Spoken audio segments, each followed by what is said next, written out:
बच्चों नमस्कार, मैं ए.के. ओझा आप सभी लोगों का आज के फिजिक्स क्लास में बहुत बहुत अभिनंदन करता हूं, स्वागत करता हूं। आज हम लोग क्लास 11th और क्लास 9th के लिए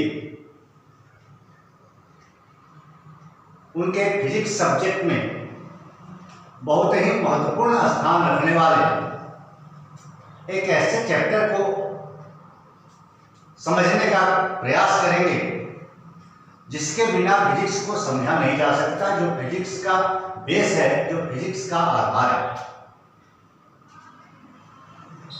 जी हाँ, हम बात कर रहे हैं मोशन चैप्टर की। आज हम लोग मोशन चैप्टर के बारे में पढ़ेंगे। पिछली क्लास में जो कि मोशन का इंट्रोडक्शन था, उस क्लास में हम लोगों ने देखा कि जब कोई ऑब्जेक्ट अपने सराउंडिंग के रिस्पेक्ट, जब कोई वस्तु अपने आसपास के वातावरण के सापेक्ष समय के साथ स्थिति परिवर्तन करती है, तो उस वस्तु के स्थिति परिवर्तन की घटना को गति कहते हैं। मतलब स्थिति परिवर्तन करने के लिए जो प्रोसेस करती है वो बॉडी, उस प्रोसेस को हम कहते हैं कि वो मोशन कर रही है, गति कर रही है। और जब कोई वस्तु अपने आसपास के वातावरण के सापेक्ष कोई स्थिति परिवर्तन समय के साथ नहीं करती, तो उस वस्तु के स्थिति परिवर्तन नहीं करने की क्रिया को विराम कहा जाता है, रेस्ट कहा जाता है। When an object which changes its position with respect to surrounding, then the process to change in position is known as motion. अब जाहिर है मोशन होगा तो ये वस्तु अपनी स्थिति परिवर्तित जरूर करेगी, अपना पोजीशन जरूर चेंज करेगी, क्योंकि स्थिति परिवर्तन की प्रक्रिया ही गति कहलाती है।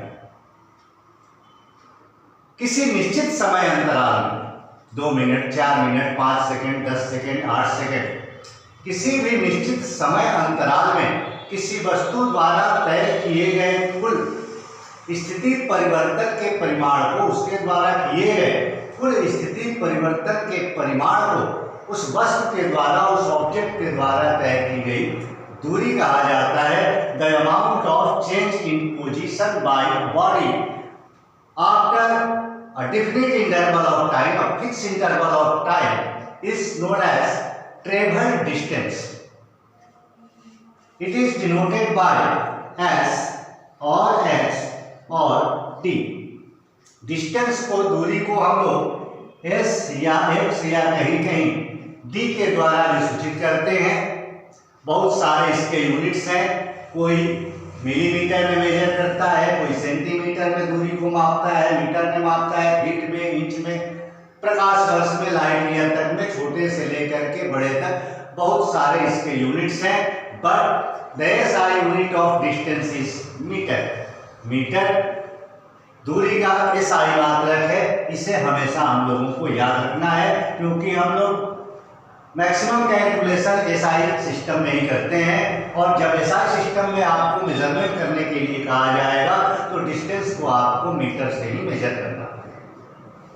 अब सपोज करें कोई ये कार है जो 500 मीटर का डिस्टेंस 5 सेकेंड्स में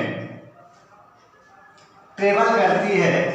सपोज करें 30 सेकेंड में ट्रेवल करती है। 5 सेकेंड थोड़ा ज़्यादा टाइम, कम टाइम हो गया था, बहुत फास्ट चलना पड़ेगा उसको उस टाइम में ट्रेवल करने के लिए, इसलिए हमने टाइम इंटरवल को थोड़ा इंक्रीज कर दिया, बढ़ा दिया। सपोज करें ये कार है जो 30 सेकेंड में 500 मीटर की दूरी तय करती है। अगर हमसे ये पूछा जाए कि 5 मिनट में इसके द्वारा तय की गई दूरी का मान क्या होगा, तो 5 मिनट का मतलब होता है 300 सेकेंड, 300 सेकेंड्स। तो 300 सेकेंड या 5 मिनट में तय की गई दूरी निकालने के लिए क्या करना पड़ेगा? हमें सबसे पहले इस कार के द्वारा प्रति 1 सेकेंड में तय की गई दूरी का मान निकालना पड़ेगा। और कार प्रति 1 सेकेंड में जितनी दूरी तय करेगी, उससे जितने टाइम इंटरवल में उसके डिस्टेंस की वैल्यू निकालनी है उस टाइम इंटरवल से मल्टीप्लाई कर देते हैं तो हमें पता चल जाता है कि वो कार उतने समय अंतराल में कितना दूरी तय करेगी। जैसे हमें ये पता चल जाए कि ये कार 1 सेकंड में कितनी दूरी तय करती है। बहुत पहले हम लोग मैथमेटिक्स में एक एक नियम का सवाल लगाते थे कि चूंकि कोई कार 30 सेकंड में 500 मीटर का डिस्टेंस ट्रेवल करती है तो वही कार 1 सेकंड में कितनी दूरी तय करेगी। 500 upon 30 is equal to 50/3 metre प्रति सेकंड का मीटर की दूरी तय करेगी। हर 1 सेकंड में ये कार 50/3 मीटर की दूरी तय करेगी। हर 1 सेकंड में 50/3 मीटर की दूरी तय करेगी। मतलब इस कार की गति का दर क्या है भाई, तो प्रति 1 सेकंड में 50 मीटर।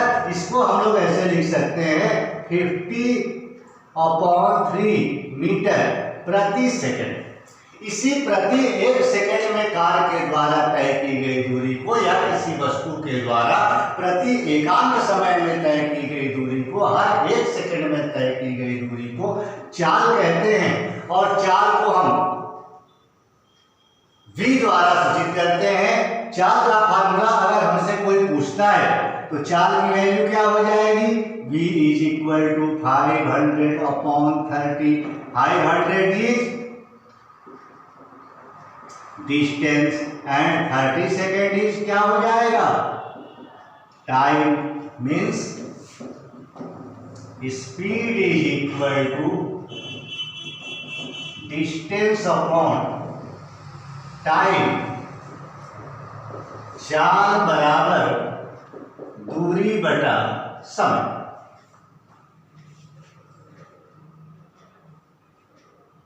कोई वस्तु प्रति एकांक समय में यदि समय को सेकंड से मेजर करते हैं तो प्रति 1 सेकंड में, समय को मिनट से मेजर करते हैं तो प्रति 1 मिनट में, समय को महीने में मेजर करते हैं तो पर मंथ में, जितना डिस्टेंस ट्रेवल करती है उस डिस्टेंस को उसकी चाल कहते हैं, उसका स्पीड कहते हैं। स्पीड का SI यूनिट मीटर पर सेकेंड और इसका डायमेंशन L/-1 होता है। डायमेंशनल एनालिसिस करते समय हम लोगों ने इसको देखा। अगर यही दूरी निश्चित दिशा में तय की जाती हो, 500 मीटर की दूरी कार पूर्व दिशा में तय कर रही है, 500 मीटर की दूरी कार पूर्व से 30 डिग्री के कोण पर उत्तर दिशा में तय कर रही है। एक निश्चित दिशा हो उस दूरी का, तो उस निश्चित दिशा में तय की गई दूरी को विस्थापन कहते हैं। Travel distance in different direction is known as displacement. Displacement is also denoted by S और X। डिस्प्लेसमेंट विस्थापन को भी S या X के द्वारा सूचित किया जाता है और इसका SI मात्रक भी मीटर होता है, इसकी बीमा L होती है। और यदि वस्तु निश्चित दिशा में दूरी तय करेगी, दूरी के जगह अगर विस्थापन हो जाता है, यहाँ हम डिस्टेंस अपॉन टाइम को डिस्प्लेसमेंट अपॉन टाइम लिखने लगे। मतलब निश्चित दिशा में तय की गई दूरी प्रति 1 सेकंड में जो होगी वस्तु के द्वारा, उसको हम वेलोसिटी, वेग के नाम से जानते हैं। तो वेग किसे कहते हैं, किसी वस्तु द्वारा प्रति एकांक समय में निश्चित दिशा में तय की गई दूरी को वेग कहते हैं, या एकांक समय में तय किए गए विस्थापन को वेग कहा जाता है, वेलोसिटी कहा जाता है। Velocity is the travel displacement bye a body after unit interval of time. Velocity का SI मात्रक भी मीटर पर सेकेंड होता है, इसकी बीमा भी जितनी चाल की होती है वही होती है, L/-1 v-1, लेकिन दोनों में एक खास केवल डिफरेंस है क्या कि चाल एक अदिश राशि है, स्केलर क्वांटिटी है, जबकि वेग सदिश राशि है, वेक्टर क्वांटिटी है। वेग बराबर विस्थापन बटा समय, चाल बराबर दूरी बटा समय। विस्थापन में निश्चित दिशा जुड़ी हुई है, इसलिए वेग से निश्चित दिशा का पता लगाया जा सकता है। चाल में दूरी होती है, दूरी की निश्चित दिशा नहीं होती, इसलिए चाल एक अदिश राशि है, इससे निश्चित दिशा का पता नहीं लगाया जा सकता। अब जब कोई वस्तु गति करेगी किसी चाल से, सपोज करें आप बाइक लेकर के किसी बहुत अच्छी सड़क पर चल रहे हो, 60 किलोमीटर पर आवर की स्पीड से, 60 किलोमीटर प्रति घंटा की चाल से आप किसी सीधी सड़क पर अपनी बाइक लेकर के खूब आराम से जा रहे हैं, कोई दिक्कत नहीं, सड़क भी अच्छी है और अच्छी सड़क के लिए 60 किलोमीटर प्रति घंटा की चाल बहुत अच्छी चाल होती है, ना बहुत ज़्यादा होती है ना बहुत कम होती है। 40 से 60 किलोमीटर प्रति घंटा के बीच में ही बाइक को चलाना चाहिए, इससे ज़्यादा स्पीड से बाइक नहीं चलाना चाहिए। लेकिन तब तक अचानक एक घटना घटित होती है। आपने देखा कि सामने सड़क पे एक भैंस जो है वो खेत से सड़क पे आ रही है। अब आप क्या करेंगे भाई, आप बाइक को उसी वेग से तो नहीं चलाते रहेंगे, तो अचानक आपको ब्रेक लगाना पड़ेगा। और ब्रेक लेने के बाद जैसे आपने ब्रेक लगाया, उसके 5 सेकंड के बाद आपकी बाइक की वेलोसिटी 60 मीटर पर सेकंड से डिक्रीज होकर के घट करके केवल 20 किलोमीटर पर आवर रह जाती है, 20 किलोमीटर प्रति घंटा। एक बाइक जो किसी सड़क पर 60 किलोमीटर प्रति घंटा के वेग से गति कर रही थी, सामने कोई अवरोध आया जिसके कारण उस बाइक को ब्रेक लगाना पड़ा, और ब्रेक लगाने के 5 सेकंड के बाद उसका वेग 60 किलोमीटर प्रति घंटा से घटकर 20 किलोमीटर प्रति घंटा। जब कोई वस्तु अपना वेग परिवर्तन करती है तो जो वेग उसका वेग परिवर्तन से पहले था उसको प्रारंभिक वेग कहा जाता है, u से डिनोट किया जाता है, कहीं कहीं इसको v1 भी लिखते हैं। और जो वेग परिवर्तित होने के बाद में हो जाता है उसको अंतिम वेग कहते हैं, इसे v से सूचित किया जाता है। यदि प्रारंभिक वेग को u से सूचित करेंगे तो अंतिम वेग को, फाइनल वेलोसिटी को v से सूचित करेंगे, और यदि प्रारंभिक वेग को v1 से सूचित करेंगे तो अंतिम वेग को क्या करेंगे, v2 से सूचित करेंगे। मतलब या तो प्रारंभिक और अंतिम वेग को v1 v2 लिखेंगे, या फिर प्रारंभिक और अंतिम वेग को u और v लिखेंगे। अब कितना वेग परिवर्तन हुआ, तो वेग परिवर्तन का मान निकालने के लिए क्या करते हैं, वेग परिवर्तन बराबर इस अंतिम वेग में से प्रारंभिक वेग को माइनस कर दिया जाता है, means v minus u, v अंतिम वेग है, u प्रारंभिक वेग है। इस अंतिम वेग में से प्रारंभिक वेग को माइनस किया जाएगा तो वेग परिवर्तन, चेंज इन वेलोसिटी की वैल्यू निकल जाएगी।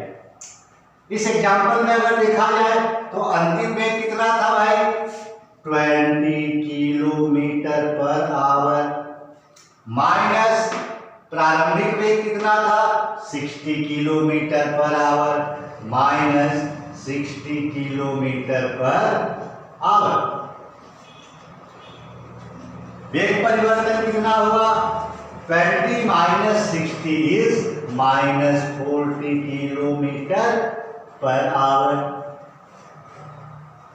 ये -40 अगर वेग परिवर्तन की वैल्यू निगेटिव आती है तो हमें समझ जाना है कि उसका वेग पहले ज्यादा था, अब धीरे धीरे कम हो रहा है।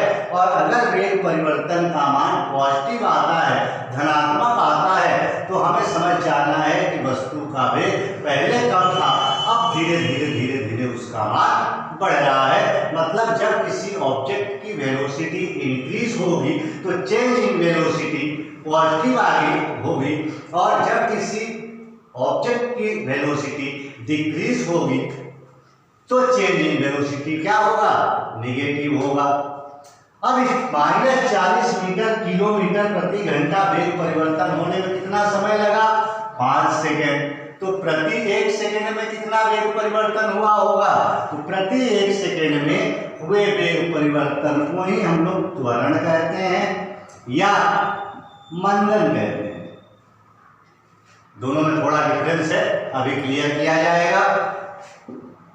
अब त्वरण या मंदन का मान ज्ञात करने के लिए, मतलब प्रति एकांक समय में वेग परिवर्तन का मान ज्ञात करने के लिए क्या करेंगे, वेग में हुए परिवर्तन v माइनस यू अपॉन उस वेग परिवर्तन में लगे समय t की वैल्यू रखेंगे। मतलब वेग परिवर्तन को टाइम इंटरवल से जब डिवाइड करते हैं तो पर यूनिट टाइम में कितना वेलोसिटी चेंज हुआ ये निकलता है, और पर यूनिट में जो वेलोसिटी चेंज होती है उसको हम लोग एक्सेलरेशन या रिटार्डेशन कहते हैं। अगर change in velocity per unit time की वैल्यू पॉजिटिव आती है तो उसको एक्सेलरेशन कहते हैं।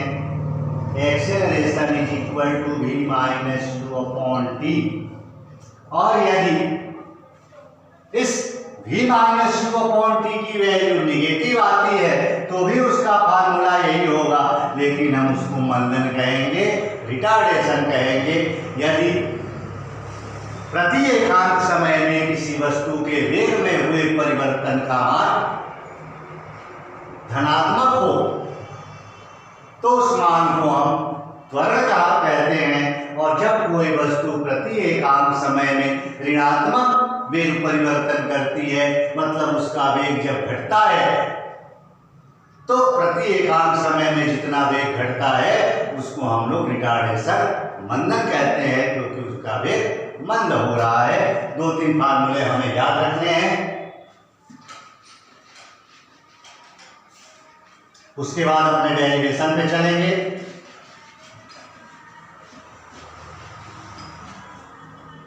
सबसे पहली बात याद रखनी है, u क्या है,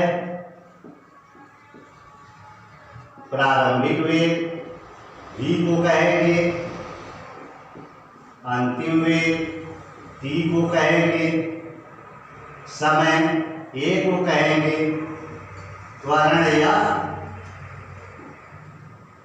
मंदन। अगर a की वैल्यू पॉजिटिव है तो त्वरण, a की वैल्यू निगेटिव है तो मंदन। फार्मूले क्या याद रखने हैं हमें, तो S is equal to VT, या इसको लिख सकते हैं V is equal to S upon T। S क्या है भाई, तो S इज दूरी या विस्थापन।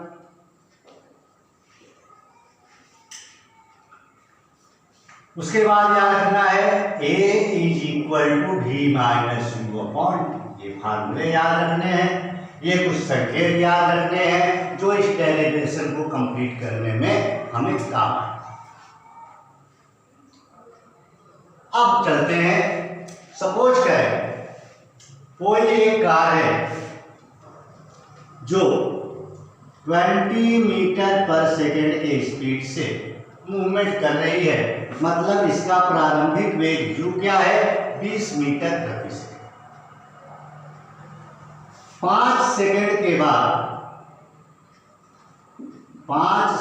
के बाद इसका वेग बढ़ता है और बढ़ करके 30 मीटर पर सेकेंड हो जाता है।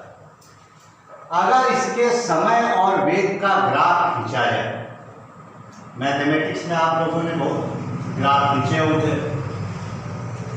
तो ग्राफ जब खींचते हैं तो एक y एक्सिस होता है, एक x एक्सिस होता है। x एक्सिस पर कौन सी फिजिकल क्वांटिटी को रखा जाएगा, y एक्सिस पर कौन सी क्वांटिटी को रखा जाएगा। जब दो फिजिकल क्वांटिटीज के बीच ग्राफ ड्रॉ किया जाता है, ग्राफ खींचा जाता है, उसमें किसी एक भौतिक राशि की अपेक्षा दूसरी भौतिक राशि की स्थिति का आकलन किया जाता है। किसी एक क्वांटिटी के रिस्पेक्ट दूसरी क्वांटिटी की वैल्यू ऑब्जर्व की जाती है, फाइंड आउट की जाती है। मतलब यहाँ दो क्वांटिटीज हैं, ये इनिशियल वेलोसिटी हो गया, ये फाइनल वेलोसिटी हो गया, ये टाइम हो गया। एक फिजिकल क्वांटिटी है वेलोसिटी, दूसरी वेलोसिटी फिजिकल क्वांटिटी हो गई टाइम। अब हमें ये सोचना है कि टाइम के रेस्पेक्ट हम वेलोसिटी की वैल्यू निकालें या वेलोसिटी के रेस्पेक्ट टाइम की वैल्यू। तो थोड़ा अगर सोचते हैं तो अपने आप हमें समझ में आएगा कि टाइम ही एक ऐसी फिजिकल क्वांटिटी है जो किसी दूसरे क्वांटिटी के ऊपर डिपेंड नहीं करती, वेलोसिटी के ऊपर डिपेंड नहीं करती है, बेसिक क्वांटिटी है और इसकी वैल्यू हमेशा चेंज होती रहती है और एक निश्चित दर से चेंज होती रहती है। समय जो है निरंतर एक निश्चित चाल से चलता रहता है। पहले 1 सेकंड के बाद दूसरा 1 सेकंड जितने समय अंतराल के बाद आएगा, दूसरे के बाद तीसरा 1 सेकंड भी उतने ही समय अंतराल के बाद आता है, तीसरे के बाद चौथा 1 सेकंड भी उतने ही समय अंतराल के बाद आता है, चौथे के बाद पांचवा 1 सेकंड भी उसी अंतराल के बाद आता है। मतलब यूनिफॉर्मली मोशन करता है टाइम। आपका समय जो है वो एक समान गति करता है, उसकी गति परिवर्तित नहीं होती। आप बैठे रहो तो भी समय चलता रहेगा, आप चलते रहो तो भी समय चलता रहेगा, आप काम करेंगे तो ही समय बीतेगा, आप आराम करेंगे तो ही समय बीतेगा। वस्तु का वेग कम या ज्यादा हो सकता है, वस्तु का वेग स्थिर हो सकता है, लेकिन समय कभी स्थिर नहीं हो सकता। तो क्या करेंगे हम लोग कि जो एब्सोल्यूट होता है उसके रेस्पेक्ट दूसरी क्वांटिटी की वैल्यू फाइंड आउट की जाती है। मतलब टाइम के रेस्पेक्ट वेलोसिटी का वैल्यू निकालेंगे और जिसके रेस्पेक्ट किसी की वैल्यू निकाली जाती है उसको एक्स एक्सिस पर रखा जाता है। मीन्स टाइम को एक्स एक्सिस पर रखा जाएगा और टाइम के रेस्पेक्ट हमें वेलोसिटी देखनी है, इसलिए वेलोसिटी को वाई एक्सिस पर सब्स्टिट्यूट करेंगे, रखेंगे। दोनों एक्सिस एक दूसरे को जिस पॉइंट पर क्रॉस करते हैं उसको ओरिजिन या मूल बिंदु कहा जाता है, जहां दोनों एक्सिस की वैल्यू 0 होती है, इसलिए इसे 0 या O से डिनोट किया जाता है। अब इसको छोटे छोटे कई पार्ट्स में डिवाइड करते हैं, 1 second, 2 second, 3 second, 4 second, 5 second. इसको भी कई छोटे छोटे पार्ट्स में डिवाइड कर दें, 5 मीटर पर सेकेंड, 10 मीटर पर सेकेंड, 15 मीटर पर सेकेंड, 20 मीटर पर सेकेंड, 25 मीटर पर सेकेंड, 30 मीटर पर सेकेंड। 1 2 3 4 5 in second. ये हो गया 5 10 15 20 25 30 इन मीटर पर सेकेंड। ये जो वैल्यू है वेलोसिटी की वो मीटर पर सेकेंड में दी गई है, जो टाइम की वैल्यू है वो सेकेंड में दी गई है। अब ग्राफ अगर ड्रॉ किया जाए तो क्या हम देखते हैं कि जब 0 टाइम बीता था, जिस समय हमने घड़ी देखना शुरू किया, अभी समय बीता ही नहीं था, उस समय वो गाड़ी जो है, बाइक जो है वो 20 मीटर पर सेकेंड के स्पीड से मूव कर। कब देखा था आपने? तो जैसे ही देखा, अभी समय बीता नहीं था कि समय 0 टाइम, तो टाइम 0 कहाँ होगा? यहाँ होगा। और 20 मीटर पर सेकेंड वेलोसिटी थी, तो वेलोसिटी 20 मीटर ये हो गया। इस 20 मीटर पर सेकेंड से एक्स एक्सिस के पैरेलल एक डॉट डॉट लाइन ड्रॉ करते हैं। उसके बाद क्या करते हैं? जैसे जैसे समय बीतता है, 0 सेकेंड के बाद 1 second, 2 second, 3 second, 4 second, 5 second, गाड़ी का वेग भी बढ़ता जाता है और जब 5 सेकेंड पूरा होता है उस समय इस गाड़ी का वेग 20 मीटर पर सेकेंड से बढ़कर 30 मीटर पर सेकेंड, 30 मीटर प्रति सेकेंड हो जाता है। अब 5 सेकेंड के बाद होता है तो 5 यहाँ है, इससे वाई एक्सिस के parallel dot dot line draw करेंगे और 5 सेकेंड के बाद 30 metre straight parallel dot dot line draw करेंगे। जहां पे दोनों एक दूसरे को क्रॉस करेंगे वहां क्या हो जाएगा, एक पॉइंट बैठाएंगे। और पहला पॉइंट ये था 0 सेकेंड पे 20 मीटर पर सेकेंड, दूसरा 5 सेकेंड के बाद 30 मीटर पर सेकेंड। इन दोनों पॉइंट्स को एक स्ट्रेट लाइन से मिला देंगे। ये हमारा एक क्या हो गया, velocity time graph of the body, किसी वस्तु के वेग समय का ग्राफ। अब यदि इसको हटा दें तो ये 20 मीटर पर सेकेंड क्या था, इनिशियल वेलोसिटी u। ये 5 सेकेंड्स क्या था, टाइम t। और 30 मीटर पर सेकेंड क्या था, फाइनल वेलोसिटी v। इसको पुट कर दिया हमने यहाँ पे और कह दिया कि कोई वस्तु u वेग से अपनी गति प्रारंभ करके t समय के बाद v वेग को प्राप्त करती है। जैसे यहाँ क्या हुआ, कोई एक कार 20 मीटर प्रति सेकंड से अपनी गति प्रारंभ करके 5 सेकंड के बाद 30 मीटर प्रति सेकंड का वेग प्राप्त करती है। चूंकि हम लोग फार्मूला निकाल रहे हैं 20 और 30 की जगह पर 5 सेकंड की जगह कोई भी अमाउंट हो सकता है, इसलिए हम 20, 30 और 5 ना लेकर के 20 को u से, 30 को v से और 5 को t से सूचित करेंगे और कहेंगे कि कोई वस्तु u वेग से अपनी गति प्रारंभ करके t समय के बाद v वेग को प्राप्त करती है।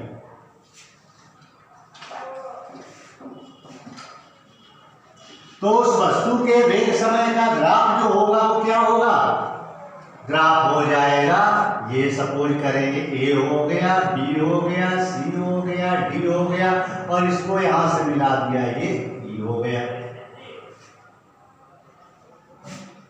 b को e से मिलाने के बाद ये ग्राफ हमारा bc जो है ये वेलोसिटी के चेंज होने के रेट को बताता है, इसलिए इसको एक्सेलरेशन कहा जाता है। The slope of velocity time graph is giving the amount of acceleration. किसी भी वस्तु के वेग समय ग्राफ की जो ढाल होती है उस वस्तु में उत्पन्न त्वरण का मान बताती है, ये उसका त्वरण।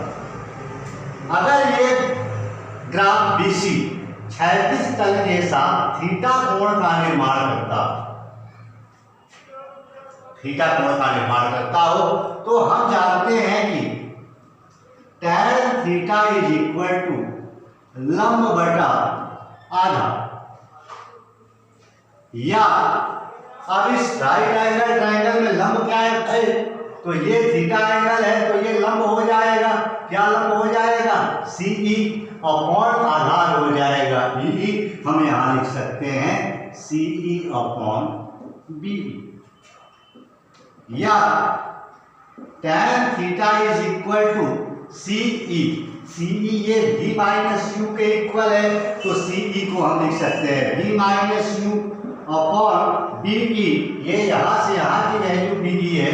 अगर ये D है और ये दोनों लाइंस पैरेलल मूव कर रही हैं, पैरेलल गुजरती हैं, समानांतर हैं, तो जो दूरी यहाँ होगी वही दोनों के बीच की दूरी यहाँ होगी, तो ये T है तो ये भी क्या हो जाएगा, T हो जाएगा। तो अपॉन ये हो जाएगा T, इक्वेशन नंबर 3। अभी हमने बताया इस ग्राफ में दो चीजें हमें केवल याद रखनी है कि किसी वस्तु के वेग समय ग्राफ की ढाल, slope of velocity time graph क्या बताता है, तो वस्तु का एक्सेलरेशन बताता है, त्वरण बताता है, और ये त्वरण उसके ढाल और ढाल की वैल्यू tan थीटा के बराबर होती है। मींस ग्राफ से अगर एक्सेलरेशन निकालना हो तो हम क्या करेंगे, tan थीटा से निकालेंगे। किसी भी वस्तु के वेग समय ग्राफ की ढाल उस वस्तु में उत्पन्न त्वरण का मान बताती है, जिसका मान tan थीटा के बराबर होता है। ये पहला कंसेप्ट याद रखना है। दूसरा कंसेप्ट क्या याद रखना है, सपोज कीजिए ये 5 सेकंड में वस्तु 20 से बढ़कर के उसका वेग 30 मीटर पर सेकंड हुआ, तो वो गतिमान थी 5 सेकंड तक। उस 5 सेकंड में उसने दूरी कितना तय किया, तो तय की गई दूरी की वैल्यू अगर ग्राफ से आपको पूछा जाए तो किसी भी वस्तु के वेग समय ग्राफ के नीचे का क्षेत्रफल, जैसे यहाँ वेग समय ग्राफ क्या है BC, तो इस BC के नीचे का टोटल एरिया जो होगा वो t टाइम में ट्रेवल डिस्टेंस के तय की गई दूरी के मान के बराबर होगा। मीन्स क्या याद रखेंगे कि तय की गई दूरी S बराबर वेग समय ग्राफ के नीचे का क्षेत्रफल। ये दो कंसेप्ट आपको हमेशा याद रखने हैं। पहला, वेग समय ग्राफ की ढाल वस्तु में उत्पन्न त्वरण बताती है जिसका मान tan थीटा के बराबर होता है। और दूसरा कंसेप्ट याद रखना है कि वेग समय ग्राफ के नीचे का क्षेत्रफल वस्तु द्वारा तय की गई दूरी S का मान बताता है। अब यहाँ अगर अपने इक्वेशन में हम आए तो चूंकि tan थीटा = v - u/t है और हमारा कंसेप्चुअल नॉलेज कहता है कि ये tan थीटा एक्सेलरेशन की वैल्यू बताता है, तो हम लोग क्या कर सकते हैं, because tan theta = a equation second, इसलिए हम लोग कह सकते हैं कि समीकरण इस 2 से tan थीटा की वैल्यू 1 में रख दें, ऐसे लिख दें, समीकरण 2 से tan थीटा का मान 1 में रखने पर क्या मिल जाएगा, रखने पर tan थीटा के जगह लिख देंगे a, तो a = v - u हो जाएगा t। इक्वेशन नंबर थर्ड, ये थर्ड इक्वेशन नंबर तक याद रखना है क्योंकि हम इससे 3 इक्वेशन को प्रूव करेंगे और तीनों इक्वेशन में इस थर्ड इक्वेशन की जरूरत पड़ेगी। फर्स्ट इक्वेशन ड्राइव करेंगे, equation number 1 v = u + at, number 2 s = ut + 1/2 at², and equation number 3 is v² = u² + 2as। तो स्टार्ट करें पहले इक्वेशन के साथ। Prove the equation v = u + at by using geometrical method. क्या करेंगे इसके लिए, ये बिल्कुल कुछ करना ही नहीं है, यहीं से इसकी वैल्यू अपने आप निकल आती है। सीधा लिखेंगे समीकरण 3 से क्या मिलेगा, a = v - u/t, a = v - u/t। t को लेफ्ट साइड लेकर के आएंगे, यहाँ डिवीजन में है, यहाँ क्या हो जाएगा, मल्टीप्लाई हो जाएगा। देन at = v - u, और v की वैल्यू हमें निकालनी है, तो जिसकी वैल्यू निकालनी है उसको छेड़छाड़ करना बंद करके उसके साथ जो है उसको -u को लेफ्ट साइड लेकर के आएंगे, तो at और ये +u हो जाएगा v, और इसको इधर भी लिख सकते हैं, v = u + at। इक्वेशन 1 आपका क्या हो गया, प्रूव्ड हो गया, प्रमाणित हो गया। अगर आप देखना चाहें तो देख लें। क्या करना है, हम जानते हैं कि दिए गए चित्र में tan थीटा = लंब बटा आधार, या लंब और आधार की वैल्यू पुट कर देंगे। tan थीटा = CE/BE, और CE की वैल्यू v - u के बराबर है, BE की वैल्यू t के बराबर है, तो tan थीटा v - u/t के बराबर हो जाएगा। Equation first. और चूंकि tan थीटा किसी वस्तु के वेग समय ग्राफ का त्वरण ढाल की वैल्यू बताता है, या ऐसे कहें कि किसी वस्तु के वेग समय ग्राफ की ढाल वस्तु में उत्पन्न त्वरण का मान बताती है, एक्सेलरेशन की वैल्यू बताती है, और ये वैल्यू त्वरण का मान tan थीटा के मान के बराबर होता है। इसलिए tan theta is equal to a. अब यहाँ से tan थीटा की वैल्यू इक्वेशन फर्स्ट में रखेंगे, a is equal to b minus u upon t. T को लेफ्ट साइड लेकर के आए तो हो गया a t is equal to b minus u, और माइनस यू को लेफ्ट साइड लेकर के आए हो गया a t plus u is equal to b, means b is equal to u plus ए। बहुत ही आसान है, आप लोग देख लें। उसके बाद सेकेंड इक्वेशन पे चलते हैं। ये थर्ड इक्वेशन याद रखना है।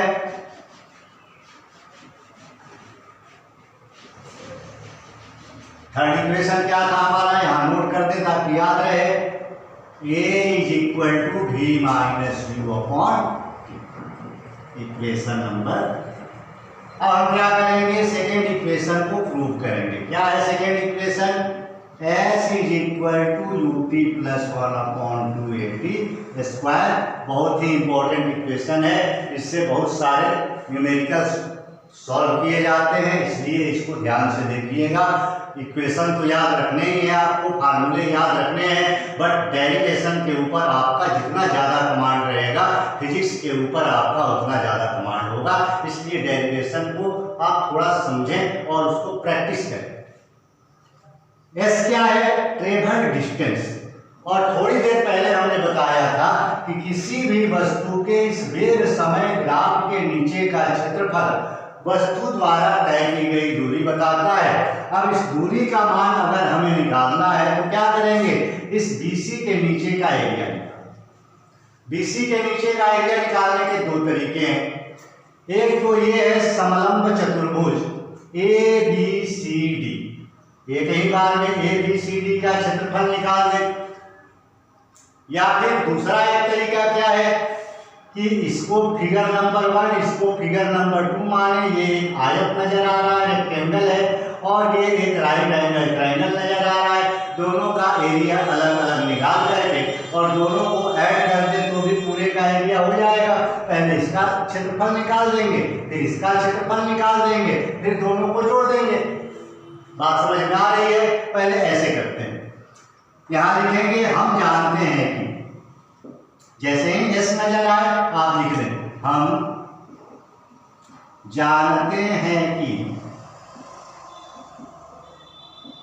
किसी वस्तु के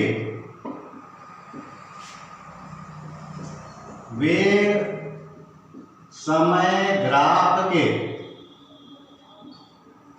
नीचे का क्षेत्रफल वस्तु द्वारा तय की गई दूरी बताता है। अतः S बराबर तय की गई दूरी, S बराबर क्या हो जाएगा, आयत ABED का क्षेत्रफल, आयत ABDE का क्षेत्रफल प्लस त्रिभुज BCE का क्षेत्रफल प्लस त्रिभुज BCE का क्षेत्रफल। वैल्यू पुट करेंगे,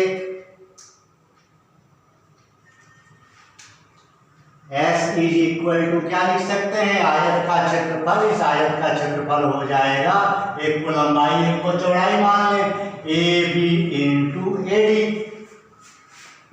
AB इंटू AD प्लस त्रिभुज का क्षेत्रफल 1/2 गुना आधार गुना शीर्ष लंब या ऊंचाई जो कह लीजिए, तो 1/2 गुना आधार BE इंटू ऊंचाई EC। इसको लिख सकते हैं S is equal to AB। AB क्या है, U, तो AB को लिख सकते हैं U इंटू AD क्या है भाई, तो AD इज T, तो AD को लिख सकते हैं T प्लस 1/2, तो 1/2 रहेगा।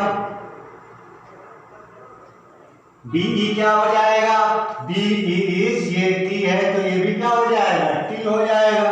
ये हो जाएगा इंटू T और into CE, CE is V minus U।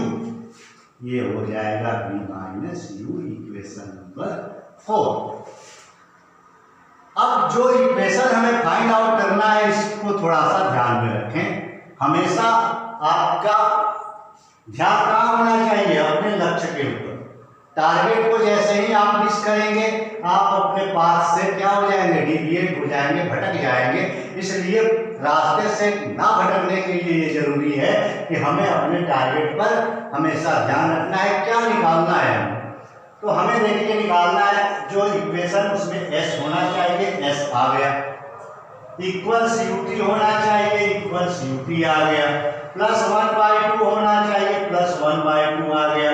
उसके बाद a और t स्क्वायर होना चाहिए, 2t में से एक t आ गया, एक t की कमी है, और साथ में a होना चाहिए। यहाँ a नहीं आया, उसके जगह क्या आ गया? v minus you. मीन्स इस v माइनस यू की हमें जरूरत नहीं है, ये v माइनस यू फालतू आ गया हमारे लिए। ये इस इक्वेशन में कूड़े के समान है, इसलिए इसको हम घर से बाहर निकाल दें। बेकार में घर में जगह छेद करके रखा है, लेकिन हम चाहते हैं कि घर से बाहर निकालें तो उस कूड़े का भी कुछ न कुछ पैसा मिल जाए या कोई और सामान मिल जाए। कबाड़े वाले बुलाते हैं, सीधा फेंक नहीं देते। तो इसकी वैल्यू कितनी है ये पता करनी पड़ेगी, और इसकी वैल्यू पता करने के लिए कहाँ पहुंचेंगे? इक्वेशन 3 में, समीकरण 3 से। क्या है समीकरण 3? a is equal to v minus u upon t. a is equal to v minus u upon t. इससे निकाल सकते हैं, t को इधर लाए, a t is equal to v minus u, equation number 5। v minus u को हटाना था, v माइनस यू की वैल्यू कितनी है? 80। समीकरण 5 से v माइनस यू की वैल्यू 4 में पुट कर देंगे। यहाँ लिखेंगे समीकरण 5 से v माइनस यू का मान 4 में रखने पर क्या हो जाएगा? 4 में रखेंगे तो equation 4 is s is equal to ut plus 1/2, s is equal to ut plus 1/2 into t into v minus u. ये लिखना नहीं है, v माइनस यू की जगह हमें क्या यूज करना है? 80, तो यहाँ लिख देंगे 80।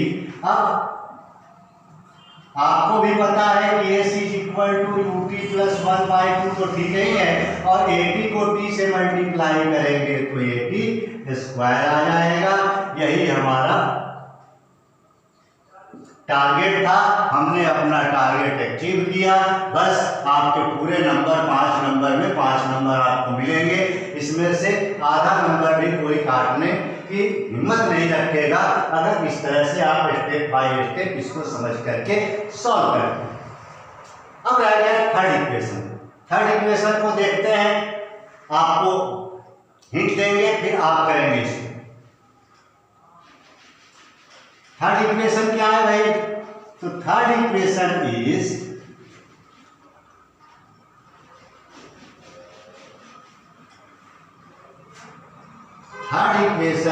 v square is equal to u square plus 2as। v square is equal to u square plus 2as। देखिए यहाँ भी s दूरी नजर आ रही है, तो जब यहाँ भी दूरी नजर आ रही है तो हम क्या करेंगे? वही बात फिर लिखेंगे कि हम जानते हैं कि किसी भी वस्तु के वेग समय ग्राफ के नीचे का क्षेत्रफल वस्तु द्वारा तय की गई दूरी बताता है। अतः वस्तु द्वारा तय की गई दूरी s इज इक्वल टू क्या हो जाएगा? तो एक तरीका तो हमने अपना लिया, इसका और इसका क्षेत्रफल निकाल करके जोड़ के, और s बराबर ut plus 1/2 80 square equation prove किया। अब क्या करेंगे? इस समलंब चतुर्भुज का क्षेत्रफल एक ही बार में निकालते हैं। s बराबर क्या हो जाएगा? समलंब चतुर्भुज क्या है?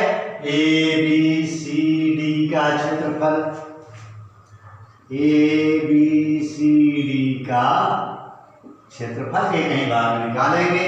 S इज इक्वल टू, अब फार्मूला क्या होता है ये तो याद रखना पड़ेगा कि समलंब चतुर्भुज का क्षेत्रफल कैसे निकालते हैं, उसके लिए फार्मूला कौन सा यूज करते हैं।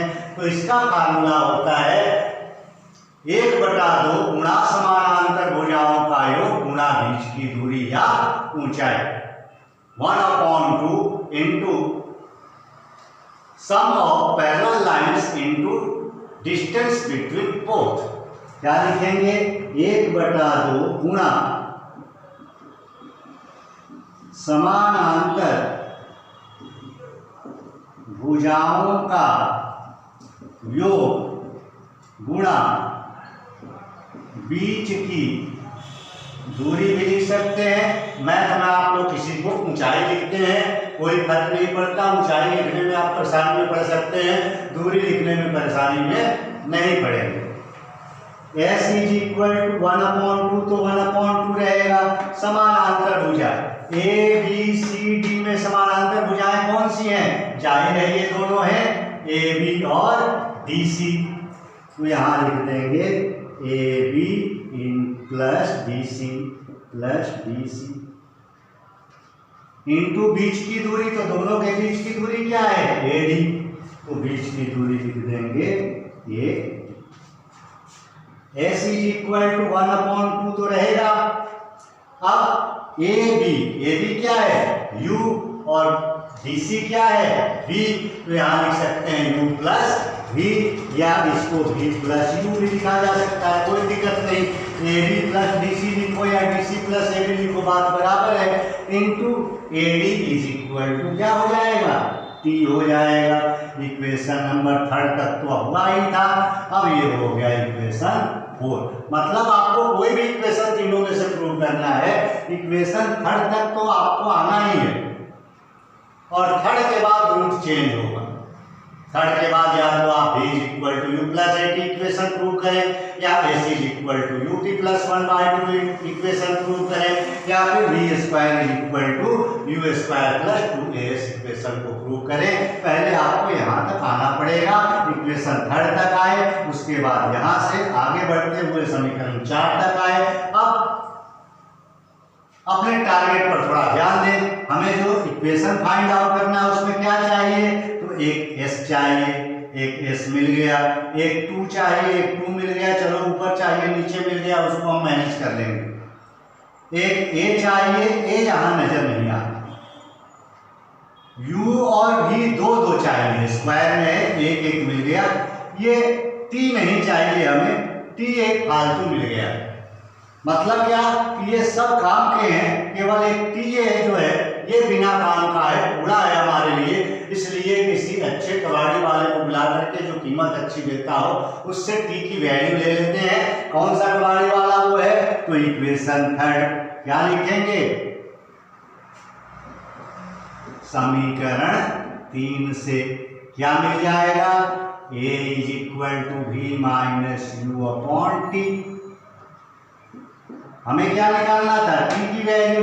t को यहाँ लिख दें, a को यहाँ लिख दें। t is equal to v minus u upon a। कोई दिक्कत तो है नहीं। इक्वेशन नंबर 5, और इक्वेशन नंबर 5 से t की वैल्यू 4 में सब्स्टिट्यूट कर देंगे। समीकरण 5 से t का मान 4 में रखने पर क्या मिल जाएगा? समीकरण 5 से t का मान 4 में रखेंगे तो पहले t के अलावा जो है उसको नोट कर लेते हैं। s is equal to 1/2 v plus u, 1/2 v plus u into t है, तो इंटू t की वैल्यू हो जाएगी v minus u upon a। यहाँ लिख देंगे v माइनस यू अपॉन।